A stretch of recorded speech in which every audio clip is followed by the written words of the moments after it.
విశాఖపట్నంలోని మర్రిపాలెంలో ఉన్న Kirby life sciences అనే మెడికల్ ఏజెన్సీ వద్ద నిషేధిత రివీకోల్డ్ సిరప్స్ ను డ్రగ్స్ కంట్రోల్ బోర్డు అధికారులు స్వాధీనం చేసుకున్నారు. ఈ సిరప్ వాటి విలువ సుమారు 4.5 లక్షల పైన ఉంటుందని అధికారులు తెలిపారు. ఈ సిరప్లను 4 సంవత్సరాల లోపు పిల్లలకు వాడకుండా భారత ప్రభుత్వం నిషేధించింది. ఈ సిరప్లు ఉత్తరాఖండ్ రాష్ట్రంలోని బజాజ్ ఫార్ములేషన్స్ భగవాన్పూర్, రూర్కీ, హరిద్వార్ వద్ద తయారైనవి.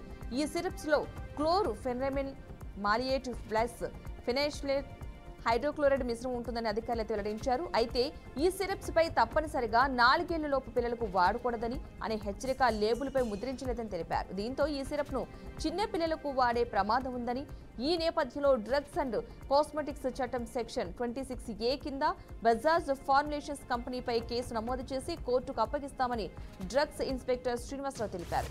మధ్యప్రదేశ్, రాజస్థాన్లలో కలుషిత కఫ్ సిరప్లను ఇటీవల చోటు చేసుకున్న చిన్నారుల మరణాల నేపథ్యంలో నిషేధిత సిరప్లను విక్రయిస్తే చట్టపరమైన చర్యలు తీసుకుంటామని హెచ్చరించారు.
విశాఖపట్నంలోని మర్రిపాలెంలో ఉన్న కిర్బీ లైఫ్ సైన్సెస్ అనే మెడికల్ ఏజెన్సీ వద్ద నిషేధిత రివీకోల్డ్ సిరప్స్ ను డ్రగ్స్ కంట్రోల్ బోర్డు అధికారులు స్వాధీనం చేసుకున్నారు.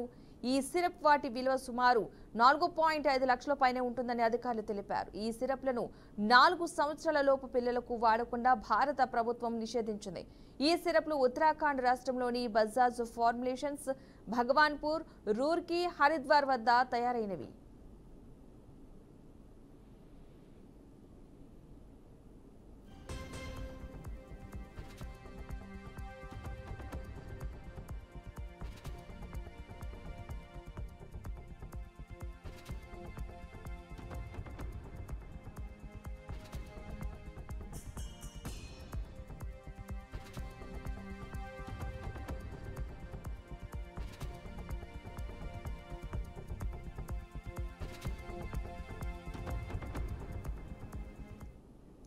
విశాఖపట్నంలోని మర్రిపాలెంలో ఉన్న కిర్బీ లైఫ్ సైన్సెస్ అనే మెడికల్ ఏజెన్సీ వద్ద నిషేధిత రివీకోల్డ్ సిరప్స్ ను డ్రగ్స్ కంట్రోల్ బోర్డు అధికారులు స్వాధీనం చేసుకున్నారు. ఈ సిరప్ వాటి విలువ సుమారు 4.5 లక్షల పైన ఉంటుందని అధికారులు తెలిపారు. ఈ సిరప్లను 4 సంవత్సరాల లోపు పిల్లలకు వాడకుండా భారత ప్రభుత్వం అయితే నిషేధం విధించింది. ఈ సిరప్లు ఉత్తరాఖండ్ రాష్ట్రంలోని బజాజ్ ఫార్ములేషన్స్ భగవాన్పూర్, రూర్కీ, హరిద్వార్ వద్ద తయారైనవి. రైట్, ఇదే అంశానికి సంబంధించి మరింత విశ్లేషణ వివరణ అందించేందుకు డ్రగ్ ఇన్స్పెక్టర్ శ్రీనివాస్ గారు మనకు ఫోన్ లైన్ లో సిద్ధంగా ఉన్నారు. శ్రీనివాస్ గారు, నమస్తే అండి. నమస్తే అండి. ఈ డ్రగ్స్ గురించి కాస్త వివరంగా తెలియజేయగలుగుతారా? ఎందుకంటే 4 సంవత్సరాల లోపు పిల్లలు దీన్ని వాడకూడదని నిషేధం ఉన్నప్పటికీ కూడా కొన్ని ఫార్ములాస్ లో కూడా వాడటం జరుగుతుంది. కొన్ని కంపెనీస్ లో వీటిని పెడుతున్నారు మెడికల్ షోరూమ్స్ లో. సో దీనికి సంబంధించి కొంచెం వివరణ. మనకి ఏప్రిల్ 2025 లో సెంట్రల్ గవర్నమెంట్ అనేది ఇది 4 years కంటే తక్కువ ఉన్న పిల్లల్లో వాడకూడదని కాంబినేషన్ రెస్ట్రిక్ట్ చేసిందండి. అయితే దానికి సంబంధించి ప్రొడక్ట్ మీద క్లియర్ గా వార్నింగ్ లేబుల్ అయితే డిస్ప్లే చేయమని చెప్పారు. Not to be used in children below the age of 4 years అని. అయితే బజాజ్ ఫార్ములేషన్స్ అనే మ్యానుఫ్యాక్చర్ ఎవరైతే ఉన్నారో లేబుల్ మీద ఆ వార్నింగ్ లేకుండా వాళ్ళు పంపించడం జరిగింది. పైగా దాని మీద పీడియాట్రిక్ యూజ్ అని రాశారు. కాబట్టి ఇది ఏంటంటే మార్కెట్ లోకి వెళ్తే చిన్నపిల్లల్లో వాడే ప్రమాదం ఉంది కాబట్టి దానికి సైడ్ ఎఫెక్ట్స్ అవి ఉంటాయి కాబట్టి దానికి మేము సరిగా ఈ వచ్చిన సిరప్స్ అన్నిటిని కూడా టోటల్ గా సీజ్ చేసి ఫర్దర్ గా కోర్టుకి సబ్మిట్ చేసాం. ఓకే, అంటే ఎలా ప్రతి చోట ఎక్కడ ఉన్నా సరే మీరు వీటిని సీజ్ చేయడం జరుగుతుందా? అంటే ఎక్కడెక్కడ ఉన్న ఏ ప్లేసెస్ లో ఇంకా ఉన్నాయి అనే దానిపై అవునండి, మనకున్న డేటా బట్టి, అవైలబిలిటీని బట్టి, ఇంటెలిజెన్స్ బట్టి మనం ఇన్స్పెక్ట్ చేస్తూ ఉంటామండి రెగ్యులర్ గా. ఓకే. ఇప్పుడు ఆల్రెడీ మార్కెట్ లో చాలా other combinations, other company products ఉన్నాయి. వాళ్ళందరూ కూడా ఈ లేబుల్ రెస్ట్రిక్షన్ అనేది ఫాలో అవుతున్నారు. ఓకే. 2023లోనే DCGI నుంచి మనకు సర్క్యులర్ వచ్చింది. అఫీషియల్ గజెట్ 2025 ఏప్రిల్ నుంచి వచ్చిందండి. ఓకే. అయితే వీళ్ళు సెప్టెంబర్ లో మ్యానుఫ్యాక్చర్ చేసినప్పటికీ కూడా ఆ వార్నింగ్ అనేది వీళ్ళు పాటించలేదు, ఉత్తరాఖండ్ మ్యానుఫ్యాక్చర్ ఎవరైతే ఉన్నారో. ఓకే. అందుకనే మనకు ఉన్నతాధికారులు, మా డీజీ గారు ఆదేశాల మేరకు మేము చేస్తున్న ఇన్స్పెక్షన్స్ లో భాగంగా ఇక్కడ లోకల్ డ్రగ్ కంట్రోల్ అథారిటీ మా విజయ్ కుమార్ గారు, ఏడీ గారు ఆధ్వర్యంలో చేసామండి. ఓకే, మీ వంతుగా మీరు ప్రతి ప్లేసెస్ లో ఈ డ్రగ్ కంట్రోల్ అయితే చేస్తున్నారు. కాకపోతే చాలా మంది ప్రజలకు 4 సంవత్సరాల లోపు పిల్లలకి ఇవి వాడకూడదనే విషయం తెలియకపోతుంది. సో ప్రజలకు మీరు ఎలాంటి అవగాహన కల్పించడానికి ట్రై చేస్తున్నారంటే చాలా మందికి తెలియట్లేదు కాబట్టి. అంటే ఆల్రెడీ మేము ఉన్న మా కెమిస్ట్ గ్రూప్ అందరికి కూడా మేము అలర్ట్ చేసాం. ఇక్కడ లోకల్ గా హాస్పిటల్స్ అటాచ్డ్ కౌంటర్స్ కూడా వాళ్ళు మాకు సెపరేట్ గ్రూప్ ఉంది, వాళ్ళకి కూడా మేము అలర్ట్ చేసాము. లోకల్ గా మేము కండక్ట్ చేసే awareness programmes anti microbial resistance మీద కానీ లేదా ఎన్ఆర్ఎక్స్ డ్రగ్ అబ్యూస్ మీద కానీ చేసినప్పుడు కూడా ఈ విషయాన్ని మనం చాలా ప్రస్ఫుటంగా తెలియపరుస్తున్నాము.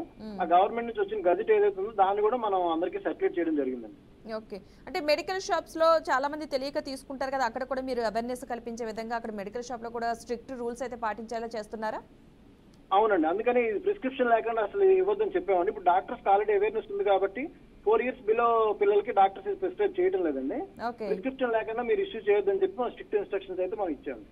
ఓకే, ఇన్ కేసు ఒకవేళ కనుక అలా డాక్టర్ ప్రిస్క్రిప్షన్స్ లేకుండా కనుక ఇస్తే కనుక కఠిన చర్యలు ఏమైనా తీసుకునే అవకాశాలు ఉన్నట్టుగా వాళ్ళని హెచ్చరించడం జరిగిందా? ఎలాంటి చర్యలు తీసుకుంటారు? హెచ్చరించండి. అంటే యాక్చువల్లీ ఇప్పుడు ఏంటంటే 4 years బిలో ఉన్న పిల్లలకి ఇవ్వకూడదని లేబుల్ మీద పెట్టినందుకు మ్యానుఫ్యాక్చర్ మీద ఎలా అయితే మనం చర్యలు తీసుకున్నామో, లేబుల్ మీద పెట్టినప్పటికీ కూడా 4 years బిలో ఉన్న పిల్లలకి కానీ ఎవరైనా సేల్ చేసినట్టు మా దృష్టికి వస్తే వాళ్ళకి కూడా అదే సెక్షన్ 26A ప్రకారం మనం కఠిన చర్యలు తీసుకుంటాం.